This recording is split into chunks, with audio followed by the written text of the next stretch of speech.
So guys sixth question आपके सामने के सिक्स्थ क्वेश्चन में पूछा है कि इनमें से कौन सा जो मैच है वो इनकरेक्ट है, यानी अनिल अनियम मेंडलीवियम से मैच करता है या नहीं, इस तरीके से हमें मैच कर रखा है। तो ऑप्शन दे रखे हैं ए 1 के साथ मैच नहीं कर रहा यानी ये इनकरेक्ट है, या बी 2 के साथ मैच हमने जो बनाया है वो इनकरेक्ट है, सी 3rd के साथ, या डी 4th के साथ इनकरेक्ट है। तो सबसे पहले हमें इनका आईयूपीएसी नाम पता होना चाहिए कि भाई अनिल अनियम को कौन से नंबर का जो वो है तत्व कौन से नंबर का है। तो बेसिकली जो 100 से ज्यादा के होते हैं ना, 100 से आगे के तत्वों के भी खोज नहीं हुई है, तो उनको अगर बाद में खोज होती है तो उनको नामकरण पहले से ही कर दिया गया कि भाई 100 से आगे के तत्वों का नामकरण कैसे करते हैं। तो बेसिकली जो 100 से आगे के होते हैं उनमें 3 अंक तो होंगे क्योंकि 101 से स्टार्ट हो गए ना, 3 अंक तो होंगे 1 2 3 तो होंगे, 3 डिजिट है।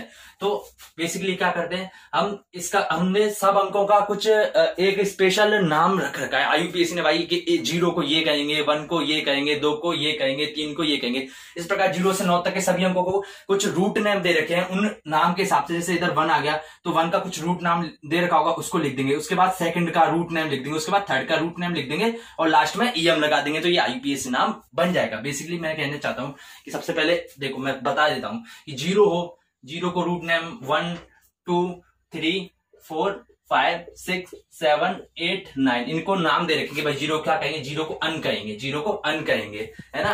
सॉरी गाइस, अन नहीं, 0 को नील कहेंगे क्योंकि नील के बराबर होता है, और इसको अन कहेंगे। क्या जो 2 है उसको बाई कहेंगे, 3 है ट्राई कहेंगे, इसको क्वाड कहेंगे, और इसको कहेंगे पेंट कहेंगे। क्या कहेंगे, पेंट कहेंगे। और इसको कहेंगे हैक्स। क्या कहेंगे, हैक्स। और ये होगा ऑक्ट हो जाएगा, एन हो जाएगा। क्या हो जाएगा, एन हो जाएगा ना।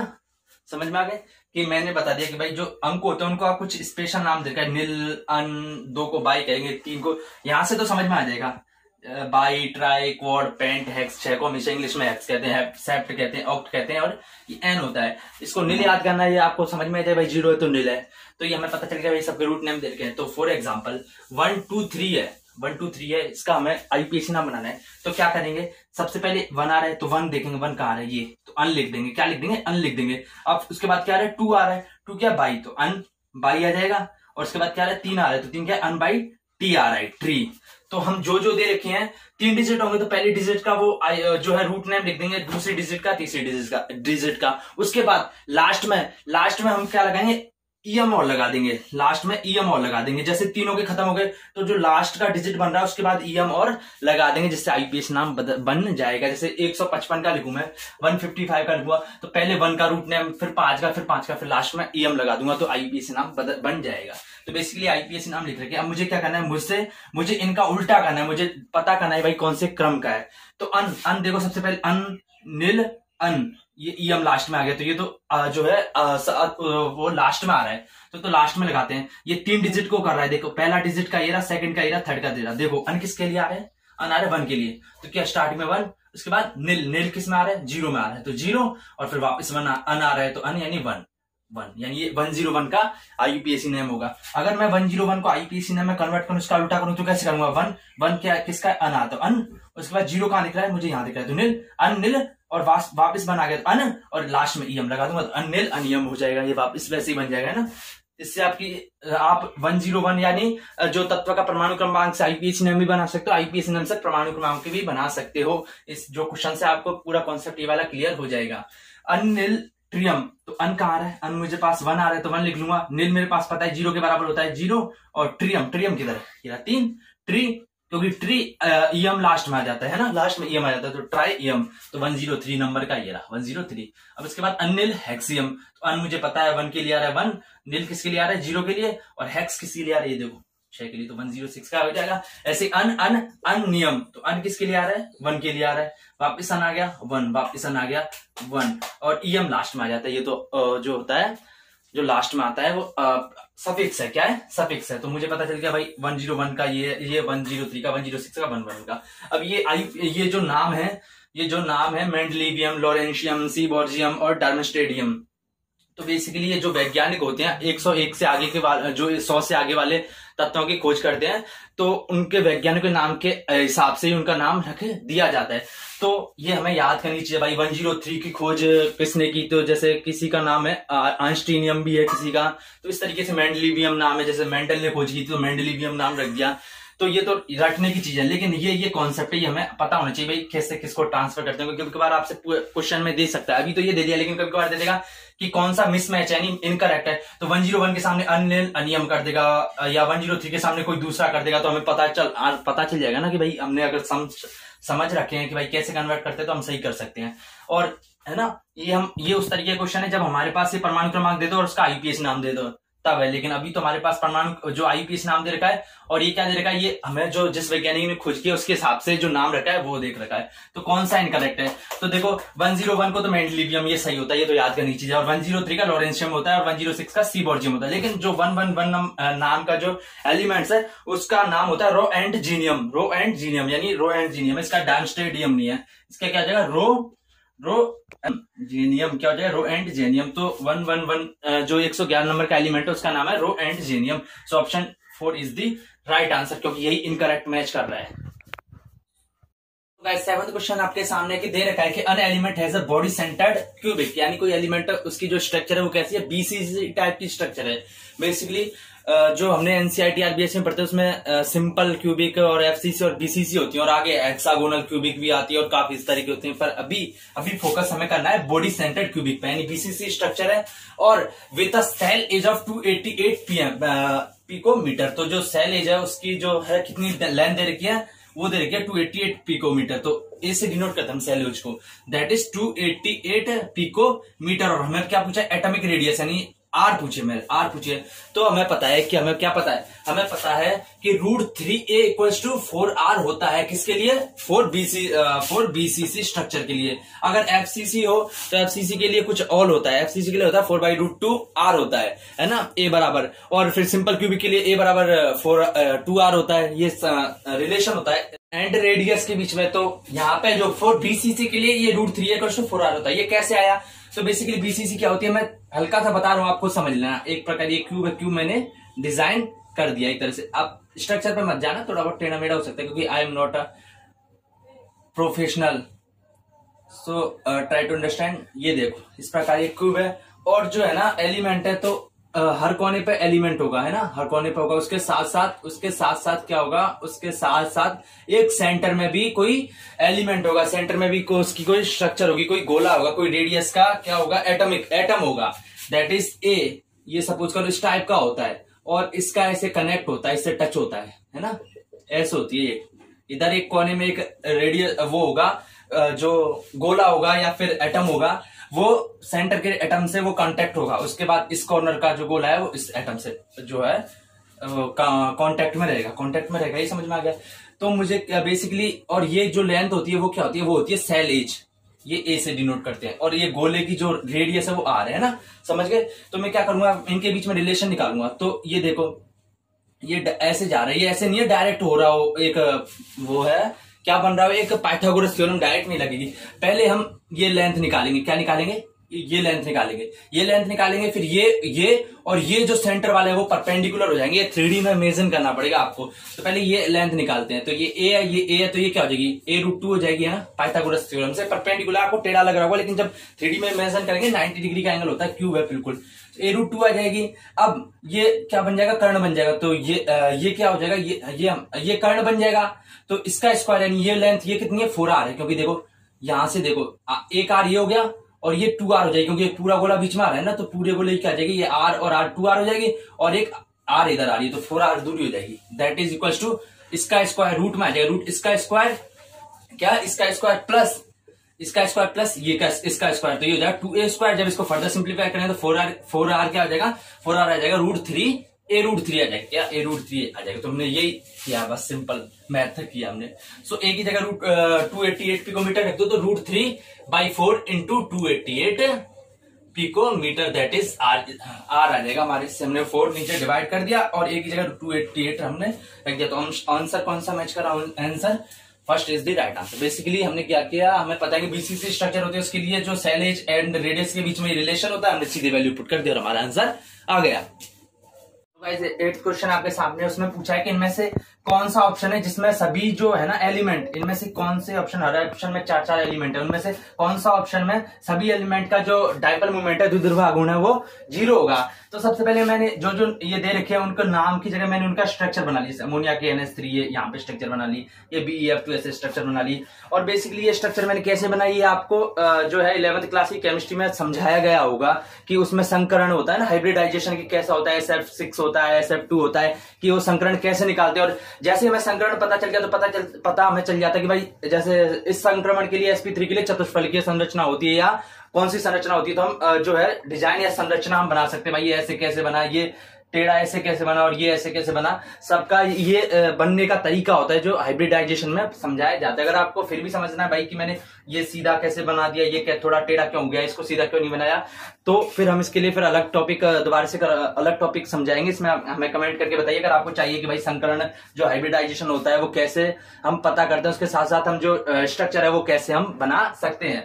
तो हम वापस अपने पॉइंट पर आ जाते हैं। अमोनिया का मैंने ये बना लिया NH3, ये क्या है BeF2 बेरियम डाइफ्लोराइड, ये वाटर आ गया, ये 1,4 डाइक्लोरोबेंजीन, बेंजीन बना ली, फर्स्ट पोजीशन पे क्लोरीन और फर्स्ट सेकंड थर्ड फिर फोर्थ पे पोजीशन पे है ना, ये समझ गए होगा कैसे नाम होता है। बाकी बोरोन ट्राइफ्लोराइड है, और ये क्या है HF हाइड्रोजन फ्लोराइड है। उसके बाद ये कार्बन डाइऑक्साइड है 1, और ये थर्ड नंबर पे क्लोरीन आ गया, तो 1,3 डाइक्लोरोबेंजीन है। और ये क्या NF3 यानी नाइट्रोजन ट्राइफ्लोराइड। तो ये जो जो एलिमेंट दे रखे हैं उन सबको मैंने बना लिया। अब एक एक करके हम डाइपोल मूवमेंट निकालेंगे। तो देखो इसका हम कह सकते हैं इसका डाइपोल मूवमेंट 0 हो ही नहीं सकता, क्योंकि 0 होने के लिए देखो इसका हम कुछ ना कुछ निकालेंगे तो कुछ ना कुछ तो आएगा, है ना। तो इसका तो म्यू कांट भी 0 हम देख के कह सकते हैं। पूरा प्रॉपर निकालना है तो फिर उसके लिए काफी सारी चीजें देनी चाहिए कि ये बॉन्ड लेंथ देनी चाहिए, ये भी देनी चाहिए बॉन्ड लेंथ, और इसका वो देना चाहिए, वो काफी कॉम्प्लिकेटेड हो जाता है। पर हमें अपने अंदाज से पता करना है। इसमें देखो 0 हो जाएगा क्योंकि इसका डाइपोल मूवमेंट इस तरफ होगा, ये अपनी तरफ खींचेगा, फ्लोरीन ज्यादा इलेक्ट्रॉन जो है नेगेटिव है, और इसके साथ साथ ये इस तरफ खींचेगा, तो दोनों एक दूसरे के इफेक्ट को खत्म कर देंगे। इधर से खींच रहा है, इधर से खींच रहा है, वो भाई कहीं नीचे गिरेगा,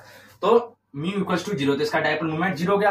अब H2O का भी 0 नहीं हो सकता, क्योंकि आप खुद से सकते हो भाई इसका बीच में इनका कहीं आएगा, इन इलेक्ट्रॉन का इलेक्ट्रॉन के बीच का कहीं ऊपर की तरफ आएगा। लेकिन देखो पूरा एक पूरा एक तरफ नहीं आ रहा है ना, जैसे ऊपर खींच रहा हूं नीचे खींच रहा हूं, मान चलो ऊपर आ भी जाता पूरा का पूरा, लेकिन ये भी तो देखना चाहिए भाई दोनों बराबर आ रहे हैं या नहीं। जैसे इधर तो दोनों एक ही जैसे इलेक्ट्रॉन तत्व थे, एलिमेंट थे, इधर भी सेम थे, इसलिए दोनों बराबर इफेक्ट लगाएंगे, इसलिए 0 हो गया था। मान चलो इधर H आ जाता, फिर तो भाई इस तरफ बढ़ जाता ना। अगर मान चलो इधर इसकी जगह H आ, सपोज करो ऐसा हो जाता, तो ये तो खींचता नहीं है ना, या फिर मान चलो खींच लेता, या फिर ये इस तरफ खींचता, ये इस तरफ खींचता, तो देखो म्यू नॉट इक्वल टू 0 होता। लेकिन अभी दोनों सेम आ गए, तो एक दूसरे के अपोजिट में लगा रहे, नहीं दोनों एक तरह से ये समझ लो कि दोनों सेम है, नहीं दोनों बराबर फोर्स लगा रहे हैं अपोजिट डायरेक्शन में, इसमें बराबर फोर्स नहीं गया, तो ये म्यू कांट भी 0 होगा। आपको पता होगा भाई जल का जो है डाइपोल मूवमेंट 0 नहीं होता। अब देखो इसमें क्लोरीन में सेम आ जाएगा, क्योंकि ये अपनी तरफ खींचेगा, ये अपनी तरफ खींचेगा, दोनों सेम है तो बराबर 0, तो म्यू इक्वल टू 0 आ जाएगा। और इसके साथ बोरोन ट्राइफ्लोराइड, इसका देखो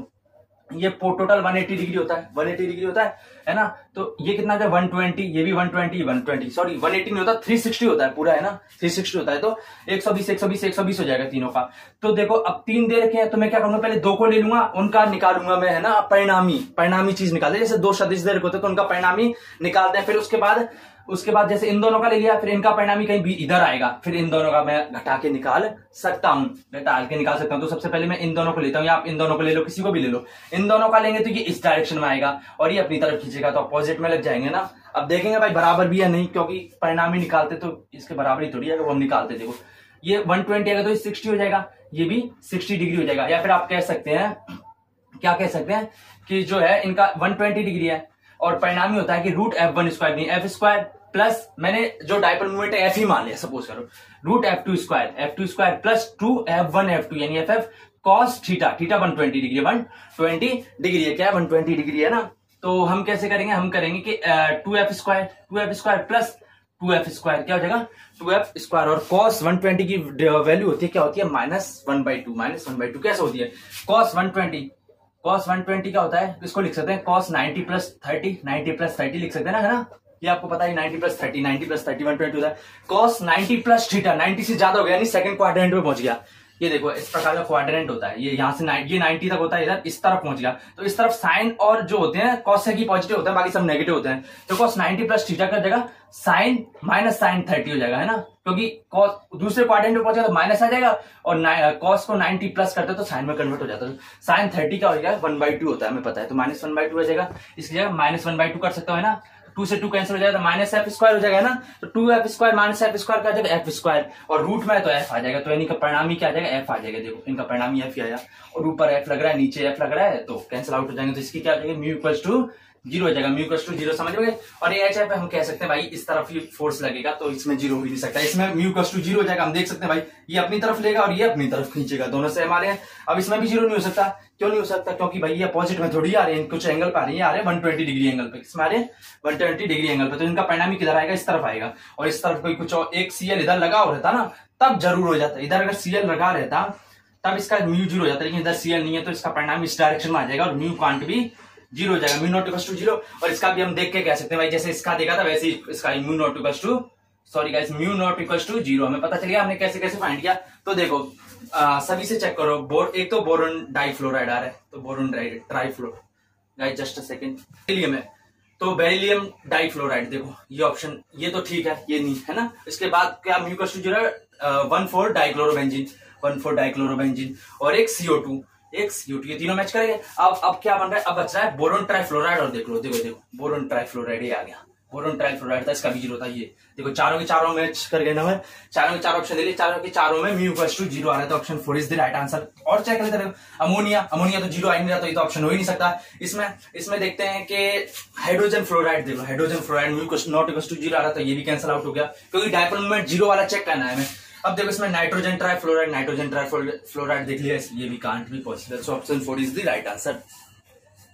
सो गाइस 9th क्वेश्चन आपके सामने, 9th क्वेश्चन में दे रखा है कि electrolysis of dilute sulphuric acid, यानी डाइल्यूट सल्फ्यूरिक एसिड का हम क्या करते हैं, इलेक्ट्रोलाइसिस करते हैं। कहाँ पे, प्लेटिनम इलेक्ट्रोड की प्रेजेंस में, प्लेटिनम इलेक्ट्रोड है उसका यूज करते हुए हम जो है इलेक्ट्रोलाइसिस करते हैं डाइल्यूट सल्फ्यूरिक एसिड का। तो हमसे पूछा है कि प्रोडक्ट ऑब्टेन इट एनोड, यानी एनोड है ना, कैथोड होता है और एक एनोड होता है, तो एनोड पे जो प्रोडक्ट बनेगा वो क्या होगा, तो हाइड्रोजन गैस होगी, ऑक्सीजन H2S या SO2 गैस होगी, इनमें से ऑप्शन बताना है। तो बेसिकली हम करते हैं कि डाइल्यूट H2SO4 है, तो H2SO4 में बेसिकली क्या होंगे, H+ होंगे प्लस SO4 -2, ये आयंस होंगे ना, 2H+ होंगे, इस प्रकार होगा, है ना, एक तरह से। तो डाइल्यूट कैथोड पे लिखते हैं, पहले कैथोड पे क्या रिएक्शन होगी, CaTHOD, कैथोड पे क्या होगी, कैथोड हमें पता है कि कैथोड एज अ इलेक्ट्रॉन ग्रहण करने वाला होता है, क्या होता है, इलेक्ट्रॉन ग्राही होता है, यानी उस पर हम प्लस आवेश मानते हैं, तो क्या होगा, तो 2H+, क्योंकि इधर प्लस लेना पड़ेगा जब भी तो इलेक्ट्रॉन ग्रहण करेगा ना, क्योंकि जो ये सेल प्रकार की या इलेक्ट्रोलाइसिस की प्रोसेस होती है उसमें जो कैथोड होता है वो क्या है, वो इलेक्ट्रॉन जो है आकर्षित करता है, नहीं इलेक्ट्रॉन उसको चाहिए होते हैं, तो इलेक्ट्रॉन अगर चाहिए तो उस पर क्या आवेश होना चाहिए, प्लस आवेश होना चाहिए, इसलिए हमने प्लस वाला लिया, 2H+ प्लस 2E माइनस करेंगे तो क्या हो जाएगा, H2 बन जाएगा, क्या बन जाएगी, H2 गैस बन जाएगी। देखो आवेश इक्वल हो गए, 2 × 1 + 2 हो गए, इधर -2 हो गए, तो आवेश समान हो गए, इधर 0 इधर भी 0 आवेश है, और इधर H के 2 है, इधर भी H के 2 है, तो H2 गैस बन जाएगी। तो कैथोड पे क्या बनती है, H2 गैस। तो अगर एनोड की जगह कैथोड करता तो हमारे पास हाइड्रोजन गैस हो जाती है। अब एनोड करते हैं, ये एनोड पे क्या होगा, एनोड पे 2H2 क्या होगा, 2H2 टूटेगा, H2 sorry guys, H+ plus half O2 या O2 में टूट जाएगा, डायरेक्ट O2 में टूट जाएगा, प्लस इलेक्ट्रॉन निकल जाएंगे। सो बैलेंस करने की कोशिश करते हैं, कैसे होंगे, एक तो H+ होगा, एक O2 निकलेगा, O2 टूटेगा, और इधर कितने होंगे, 4H+ प्लस 4E-, हमें बैलेंस करना है। देखो इधर 2 × 4H हो गए, है गए, और इधर 2O है, इधर भी 2O हो गए। अब हमें इधर 4H+ का लिए थे, इसलिए जो है इलेक्ट्रॉन आवेश कितना हो गया, तो 4+ ज्यादा हो गया था, लेकिन इधर तो आवेश 0 था, इधर +4 हो गया, तो हमें बैलेंस करने के लिए +4 ही करना पड़ेगा, है ना, 4 ही करना पड़ेगा। और आप वैसे भी खुद भी देख सकते हो भाई, अब ये 2 इलेक्ट्रॉन आए कहां से, ये 2 इलेक्ट्रॉन कहां से आए होंगे जब ये 2H प्लस बना हुआ, ये 2 इलेक्ट्रॉन यहीं से तो यूज होके इसमें गए होंगे ना, ऑब्वियसली आप सोच सकते हैं यही तो हुआ होगा। अगर इधर H2 निकालता तो इलेक्ट्रॉन नहीं निकलते, इसलिए इलेक्ट्रॉन निकालने चाहिए, इलेक्ट्रॉन निकालने ही पड़ेंगे, क्योंकि ये इलेक्ट्रॉन ये रिएक्शन करवाने के लिए हमें इलेक्ट्रॉन तो चाहिए ना, वो कहां से आएंगे, वो जब भी आएंगे जब इधर OH प्लस बनेगा। इसलिए हमारा जो एनोड पे क्या रिएक्शन होती है, H2 है वो H प्लस O2 और 4E माइनस में कन्वर्ट होता है। तो क्या प्रोडक्ट बना है एनोड पे O2 यानी ऑक्सीजन गैस बन रही है, तो option B is the right answer. तो गाइस 10th क्वेश्चन आपके सामने है, ये बेसिकली ऑर्गेनिक केमिस्ट्री से रिलेटेड है और इसमें रिएक्शन हमें करनी पड़ेगी। So reaction between acetone and methyl magnesium bromide, तो मिथाइल आ रहा है, मैग्नीशियम आ रहा है, ब्रोमीन आ रहा है, तो आप समझ सकते हैं कि ये ग्रीनियर रीजेंट होगा। क्या होगा, ग्रीनियर रीजेंट। सो आप सोच लो, बस आपको आइडिया तो लग गया भाई ग्रीनियर रीजेंट से रिलेटेड कोई रिएक्शन है। अब हम क्वेश्चन पढ़ते हैं भाई, reaction between acetone and methyl magnesium bromide followed by hydrolysis will give, यानी कि पहले एसीटोन और मिथाइल मैग्नीशियम ब्रोमाइड की रिएक्शन करवाएंगे, उसके बाद क्या कराएंगे, उसका हाइड्रोलाइसिस यानी जल अपघटन कराएंगे, तो क्या हमें प्रोडक्ट प्राप्त होगा। तो ये पूछ रखा है क्वेश्चन में। सो बेसिकली एसीटोन क्या होता है, CH3 C double bond O CH3, ये क्या कहते हैं, एसीटोन कहते हैं, यानी जो सेकंड नंबर पे कीटोन हो, इसको जो ये डिजाइन होती है या जो ये स्ट्रक्चर होती है इसे एसीटोन कहते हैं, आपको सबको पता होगा। अब इसकी रिएक्शन हम किससे करा रहे हैं, मिथाइल यानी मिथाइल मैग्नीशियम ब्रोमाइड, ब्रोमाइड कह दो या ब्रोमाइड की जगह क्लोराइड कह दो, है ना, ये दोनों कुछ भी आ सकता है, क्योंकि जो ग्रीनियर रीजेंट होता है इधर जो है ब्रोमाइड भी आ सकता है, हेलोजन में ब्रोमाइड या क्लोराइड में से कुछ भी हो सकता है। सो मैग्नीशियम ब्रोमाइड है ना, जब इनकी रिएक्शन करवाएंगे तो क्या होगा, देखो जब ये O है ना, ज्यादा इलेक्ट्रोनेगेटिव है, तो ये अपनी तरफ अपना माइनस कर लेगा, क्या कर लेगा, अपनी तरफ इलेक्ट्रॉन्स को खींचेगा, तो माइनस आ जाएगा ना, क्या आ जाएगा, माइनस आ जाएगा, और इस पर फिर प्लस चार्ज आ जाएगा, क्या आ जाएगा, प्लस, क्योंकि इनके जो इलेक्ट्रॉन थे एक इसका था एक इसका था, है ना, तो ये इसके इलेक्ट्रॉन को अपनी तरफ खींच लेगा, इस पर माइनस चार्ज आ जाएगा, है ना, और इस पर प्लस आ जाएगा, क्योंकि दूसरे को दे देगा। और आपको बताया कि मिथाइल मैग्नीशियम ब्रोमाइड यानी ग्रीनियर रीजेंट में जो होता है, इसको तोड़ते हैं तो ये क्या होता है, ये प्लस वाला होता है, क्या होता है, ये प्लस होता है, और ये सॉरी गाइस, ये CH3 वाला ये तो माइनस में टूटता है और ये प्लस में टूटता है, ये प्लस में टूटता है। क्यों टूटता है, क्योंकि आप खुद ही सोच सकते हो भाई CH4 होगा, कोई CH4 तरीके से होगा पूरा, तो अगर इसमें से H निकालेंगे तो क्या होगा, CH3 माइनस होगा और एक H प्लस निकलेगा, क्योंकि H तो प्लस ही होता है ना, तो ऑब्वियसली CH3 वाला माइनस होगा, तो इसलिए CH3 माइनस होता है और MgBr वाला ये प्लस होता है, ये आपको पता होगा। तो देखो माइनस तो प्लस के साथ जाएगा, प्लस वाला माइनस के पास जाएगा, तो देखो CH3 तो इधर पहुंचेगा और ये MgBr यहाँ पे पहुंचेगा, तो क्या बनेगी रिएक्शन, जब इसकी फर्दर रिएक्शन कराएंगे तो C और इधर क्या आ जाएगा, CH3 आ जाएगा, क्योंकि CH3 माइनस था, माइनस वाला प्लस के पास जाएगा, और ये O है, O से क्या जुड़ जाएगा, O से जुड़ जाएगा MgBr जुड़ जाएगा, और ये CH3 ऐसे एज इट इज चल रहा है। तो हमने रिएक्शन करानी मिथाइल मैग्नीशियम ब्रोमाइड की एसीटोन से। अब क्या कराना है हमें, अब कराना है हाइड्रोलाइसिस यानी जल अपघटन, यानी जल से रिएक्शन करवाएंगे, इसकी H2O देंगे, तो क्या होगा, H2O होता है, तो बेसिकली H2O क्या होता है, OH माइनस होता है और एक H प्लस होता है, मैंने समझाने के लिए H प्लस OH माइनस कर दिया। तो बेसिकली क्या होगा, अब इनमें भी जो है डिफरेंस की वजह से ये टूटेगा, क्या होगा, टूटेगा। तो क्या होगा, ये बेसिकली हमें पता है कि जो ये रिएक्शन होगी इस तरीके के, जब ये इनमें होगा ये टूटेगा, तो क्या होगा, ये तो किसमें टूटेगा, ये प्लस में, क्योंकि ये देखो प्लस ही था, प्लस होता है, प्लस टूटेगा, ये माइनस में टूटेगा, क्या होगा, माइनस में टूटेगा, प्लस में टूटेगा। तो प्लस और माइनस हाइड्रोलाइसिस करेंगे तब ये सिचुएशन बनती है, हाइड्रोलाइसिस करते हैं तो जो अंदर रिएक्शन होती है तो ये माइनस में होता है, ये आपको तो समझ सकते हैं भाई, वो तो माइनस है, इधर भी माइनस आ रहा था, इधर भी माइनस आ रहा था, तो ये माइनस में और ये प्लस में टूटेगा, तो माइनस के पास क्या जाएगा, प्लस वाला जाएगा, तो H इधर पहुंच जाएगा और OH इधर पहुंच जाएगा, क्योंकि भाई प्लस आयनों में तो हमें रखना नहीं है, बाद में रिएक्शन करने के बाद कोई तो प्रोडक्ट बनेगा ना, तो अगर प्रोडक्ट बनेगा तो क्या बनेगा, CH3C O से क्या जुड़ जाएगा, H जुड़ जाएगा, तो OH हो जाएगा, इधर नीचे CH3 आ रहा है, इधर CH3 आ रहा है ना, और MgBr के साथ क्या जुड़ जाएगा, OH जुड़ जाएगा, OH जुड़ जाएगा, OH वाला माइनस था, MgBr हमें पता है प्लस होता है, तो जुड़ जाएगा MgBr OH। बेसिकली क्या था, बेसिकली MgBr पहले इसके साथ जुड़ा और इसके साथ जुड़ने के बाद वापस हट गया, यानी एक इंटरमीडिएटरी बन गया, यानी मध्यवर्ती बन गया, पहले गया मैं इसके साथ जुड़ गया, है ना, मैंने इसके साथ बंद बनाया, फिर दूसरी ट्रेन को लाया, उसको इस पुरानी वाली ट्रेन से जोड़ दिया और मैं खुद हट गया, मैं एक तरह से जोड़ने का काम कर गया, तो एक तरह से MgBr जोड़ने का काम कर गया और हमारे पास प्रोडक्ट ये बन गया। तो देखो क्या है, एल्कोहल समय आ रही है, OH है तो एल्कोहल होगा, देखो ये इसमें एक का एल्कोहल है, एल्कोहल किसने, इस कार्बन पे है ना, इस कार्बन से जुड़ा, ये कार्बन कौन से नंबर का, ये टर्शियरी है, क्योंकि 3 कार्बन जुड़े हुए से 3 डिग्री कार्बन है, तो tertiary is the right answer, that is option 3 is the right answer.